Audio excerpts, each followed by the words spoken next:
Coming up, flights across the country are being canceled due to severe weather in the Northeast. A major airline is calling out the FAA over their decision to ground the flights. And Ford is making more job cuts. How many employees will be out of work as the company looks to invest in the future of EVs? The rundown starts now.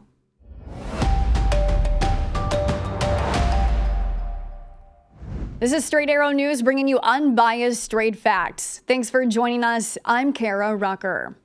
Hundreds of flights have already been canceled today in the U.S. following thousands of cancellations yesterday. And a major airline is pointing the finger at the FAA for the major disruptions. In airports across the Northeast, thousands of passengers were waiting for hours to reach their destination. 2,000 flights were canceled and 7,000 flights were delayed on Tuesday as severe storms struck the Northeast. United Airlines says 150,000 of its customers had been impacted.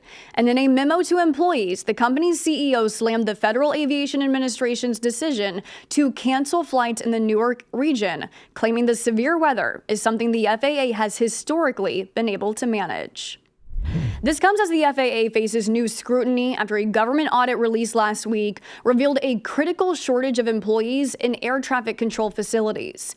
The audit claims the staffing issue poses a risk to flight operations with a busy summer travel season fast approaching. In addition to the bad weather problems, we're in the peak of the summer vacation season and we're approaching the July 4th holiday. All these flights are booked close to or completely full. So there's very little slack in terms of empty seats to accommodate people. The National Weather Service is warning that more smoke from the Canadian wildfires will likely move into the Northeast and Mid-Atlantic today, potentially impacting more flight schedules across the region. The cities of Chicago and Detroit ranked as having the worst air quality in the world yesterday due to the wildfire smoke looming over their cities. More than 80 million Americans from the Midwest to the East Coast are under air quality alerts today.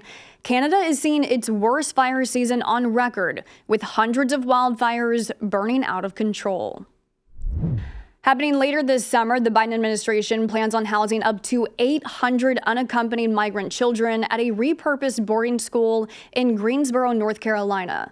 The former American Hebrew Academy will house boys and girls between the ages of 13 and 17 who entered the U.S. border custody without their parents or legal guardians. The 800 available beds will make the former boarding school the government's largest active housing facility for unaccompanied minors. Another facility in Texas currently has the capacity to house up to 500 additional migrant children.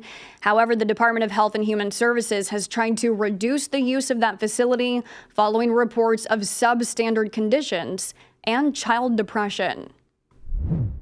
New video this morning, you're looking at actor Kevin Spacey as he arrives at a London courthouse for his sexual assault trial, which got underway today. The two-time Oscar winner is charged with sexually assaulting 4 men between 2001 and 2013, while he was the artistic director of London's Old Vic Theatre.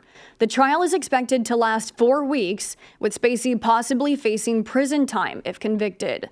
If acquitted, however, it could lead to a revival of an acting career that's largely been on ice since the allegations surfaced.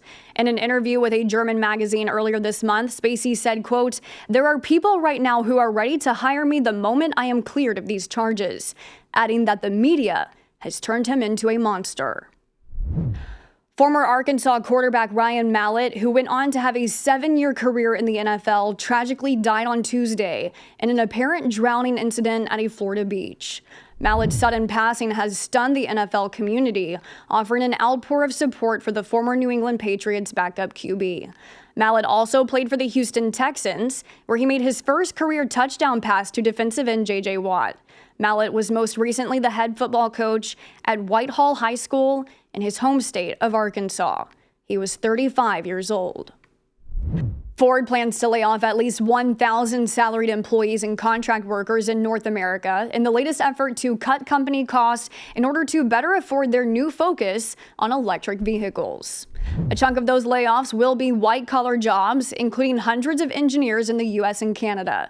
Ford has made several rounds of global layoffs over the past year, nixing 3,000 jobs in the U.S. last summer and an even larger layoff in Europe earlier this year.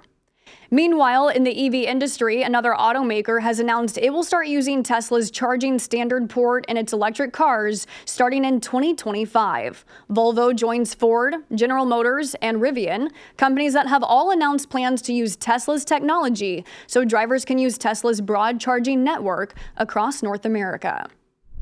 These are your top stories. Thanks for joining us on The Rundown. We're on a mission to bring back trustworthy journalism by serving only you, not an agenda. Be sure to check out more of our work at straightarrownews.com. And you can also find the latest Rundown episodes available as a podcast on all major podcast platforms. We'll see you back here tomorrow. Until then, I'm Kara Rucker. Have a great day.